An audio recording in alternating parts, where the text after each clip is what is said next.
കേമം എന്ന് വെച്ചാ ബഹുകേമം. ഇനി വാ. ഇയാളെ ഒന്ന് ശ്രദ്ധിച്ചോളൂ പൊതുവാളെ. ഗുരുവിനെ വെട്ടുന്ന വിത്ത. വിരല് മുറിച്ച് ദക്ഷിണായി വാങ്ങേണ്ടതരാ. എന്താ ആരുടെ മുഖത്തൊരു തെളിച്ചയില്ലായ്മ? മുണ്ടക്കിലെ അമ്പലത്തിൽ കൊട്ടാൻ വരുമ്പോ ഇങ്ങനെ ഒരു ചുറ്റിക്കളി ഉണ്ടാവുന്ന കരുതിയില്ലല്ലേ?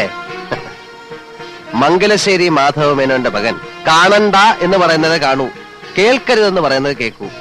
അതാ പ്രകൃതം. എന്താ ചെയ്യാ, അങ്ങനെ ഒരു ജന്മം. സത്യം പറഞ്ഞ ഒട്ടും പ്രതീക്ഷിച്ചില്ല. കേട്ടിട്ടേ ഉണ്ടായിരുന്നുള്ളൂ. ഇങ്ങനെ ഒന്ന് പരിചയപ്പെടാൻ കഴിഞ്ഞത്. കേട്ട കഥകളെല്ലാം വഷളായിരുന്നു അല്ലേ?